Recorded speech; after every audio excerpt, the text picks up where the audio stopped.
Worker आते हैं तो क्या क्या प्राथमिकताएं रहेंगी आपकी? देखिए, मैंने 6 साल अपने क्षेत्र को प्राथमिकता के अनुसार ही दी है और मेरी प्राथमिकता ये रही है कि प्राथमिकता के अनुसार मैंने अपने मार्गों का निर्माण करवाया है और ज़रूरतों के हिसाब से काम करवाया है। और जहाँ जहाँ भी मेरे क्षेत्र की जो भी समस्या रही है, मैंने उनको प्राथमिकता के आधार पर उनका समाधान भी किया।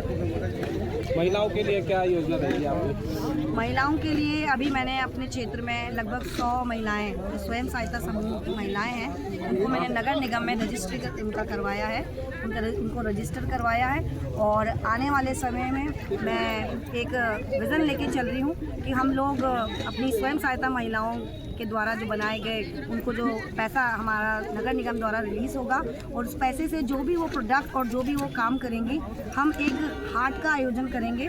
जो मेरा एक विज़न है, हमारे क्षेत्र में एक दिन ऐसा हाट का कार्यक्रम, जैसे हम बाहर के लोग व्यक्ति यहाँ पर हाट लगाते हैं, हम चाहते हैं कि हमारी महिलाओं का एक दिन हाट का कार्यक्रम लगे और वो जो भी प्रोडक्ट बनाए, जो भी वो चीज़ें बनाएं, उस हाट में हम अपने लोगों के लिए वो वहाँ पर उनको एक स्टॉल दें।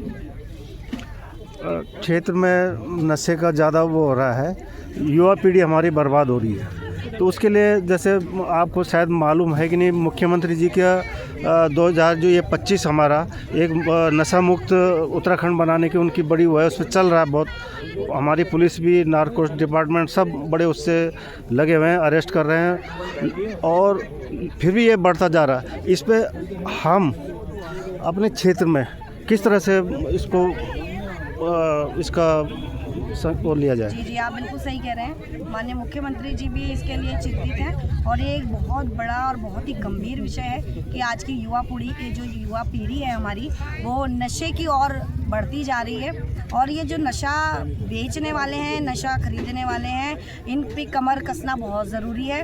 और आपके माध्यम से मैं अभिभावकों को स्पेशली, क्योंकि अपने बच्चे के बारे में अभिभावकों से ज़्यादा कोई नहीं जानता है, तो मैं उन माता पिता से निवेदन करती हूँ कि अगर वो इस तरीके की गतिविधियाँ देखें, इस चीज़ों को देखें, तो उसको शर्म की वजह से, समाज के शर्म की वजह से नेगलेक्ट ना करें, क्योंकि आपको अपने बच्चे का भविष्य देखना है। और अगर आप अपने बच्चे के भविष्य के प्रति सजग नहीं रहे, तो वो बच्चा ऐसे अंधेरे में चला जाएगा जहाँ से वापस लाना उसे मुश्किल है। तो इसमें सबसे बड़ा जो रोल होगा वो अभिभावकों का होगा। और मैं यही चाहूँगी कि अपने बच्चे पर निगरानी रखें और ऐसे बेचने वालों पे भी निगरानी रखें। और सबके पास मेरे नंबर है, मुझे भी संपर्क में रखें। अगर अपना नाम उजागर नहीं करना चाहते हैं तो मेरे नंबर पे वो बता सकते हैं। मैं पुलिस के माध्यम से, कानून के माध्यम से उन पर शिकंजा ज़रूर कसूँगी। चिकित्सा के क्षेत्र में आपकी क्या है?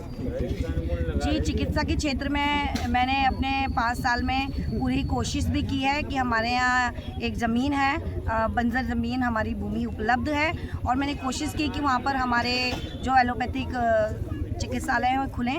लेकिन उनके मानक होते हैं कि 10 किलोमीटर के दायरे में उनका दूसरा एक चिकित्सालय नहीं खुलता है, और इसमें मुझे एलोपैथिक तो नहीं मिला।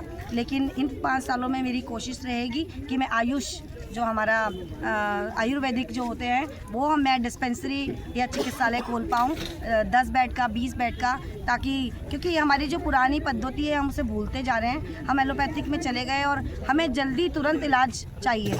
और आयुर्वेदिक, आपको पता है कि आज बाहर के देश भी आयुर्वेद पे रिसर्च कर रहे हैं, बाहर की कंट्रीज़ इस पे रिसर्च कर रही है कि जो भारतीय पद्धति है और भारतीय पद्धति के अनुसार जो चिकित्सा की जाती है, वो कहीं ना कहीं जड़ से ख़त्म करने वाली बीमारियों को कर देती हैं। और मेरा यही कोशिश रहेगी कि हम आयुष यहाँ पर खोल पाएँ। हमारा देहरादून नगर निगम में यहाँ पर पार्टी के शीर्ष नेतृत्व ने मेयर प्रत्याशी के लिए हमारे छोटे भाई सौरभ थपलाल जी को यहाँ पे बनाया है। और आज हम यहाँ पर देखा होगा आपने, जो ये विशाल जनसभा हुई है, ये पूरे 100 नंबर वार्ड जो हमारा ये बालावाला संगठन जिससे बालावाला मंडल बनता है, नथुआ वाला, ये 100 नंबर वार्ड है। यहाँ पर हम सब की प्रिय और बहुत ही अच्छी कर्मठ हमारी यहाँ से पार्षद रही हैं ऐसी स्वाति डोभाल जी के समर्थन में आज आपने देखा होगा बड़ी संख्या में यहाँ पे बड़ी महिलाएं, हमारे भाई, युवा बहुत बड़ी संख्या में यहाँ पे आए हैं। तो पूरा वातावरण भारतीय जनता पार्टी के पक्ष में दिख रहा है। आपने देखा नगर निगम के 100 वार्डों में जहाँ भी हमारे मेयर के प्रत्याशी का जहाँ जहाँ प्रवास हुआ है, भ्रमण हुआ है, वहाँ पर बड़ी संख्या में उनको देखने के लिए, उनको सुनने के लिए बड़ी संख्या में हमारे लोग वहाँ पर आए हैं। हमारे माननीय मुख्यमंत्री जी, हमारे मंत्री जी, हमारे कई संगठन के वरिष्ठ पदाधिकारी, लगातार बूथ स्तर का कार्यकर्ता, शक्ति केंद्र का संयोजक, वार्डों के प्रभारी, महानगर के हमारे चुनाव की दृष्टि से प्रभारी, ये सब लोग लगातार लगे हुए एक एक वार्ड में जाकर के, एक एक बूथों में जाकर के अपने प्रत्याशी को जीत दिलवाने के। हमारे पास हमने जो चाहे केंद्र में भारतीय जनता पार्टी की सरकार है, चाहे हमारे प्रदेश में भारतीय जनता पार्टी की सरकार है, हमने विकास के काम जो जनता से वादा किया था,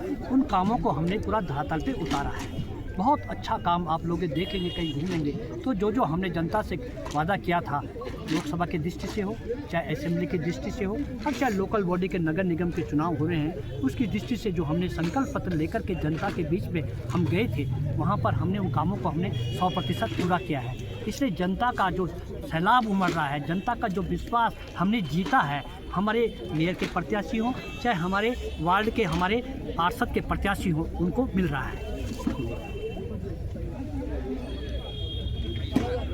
काफ़ी लंबे समय से जनता की डिमांड रहती है कि हमारे क्षेत्र में इलेक्ट्रिक बस चलनी चाहिए, लेकिन वो डिमांड पूरी नहीं हो पा रही है, ऐसा क्या कारण? हाँ, बहुत से नगर निगम के बहुत से क्षेत्रों में हमारी इलेक्ट्रिकल बसें हमारी चली हैं। यहाँ पर भी हमने सिटी बस चलाई थी अभी यहाँ पर, और पूरा यहाँ गुजरांवाला से लेकर के आप लोगों ने देखा होगा नीचे हमारे आगे तक बांकी पुलिया तक जो हमारी सिटी बस, इसके अलावा गोलर घाटी मार्ग में भी कुछ चल रही हैं, और नीचे भविष्य में हम बहुत जल्दी हमारी पार्षद जी जो है इसमें प्रयासरत है, मैं भी प्रयासरत हूँ कि इलेक्ट्रॉनिक बसें हमारी यहाँ पे पूरी चलेंगी, और बहुत जल्दी यहाँ पर हम लोग यहाँ के लोगों को की सुविधाएं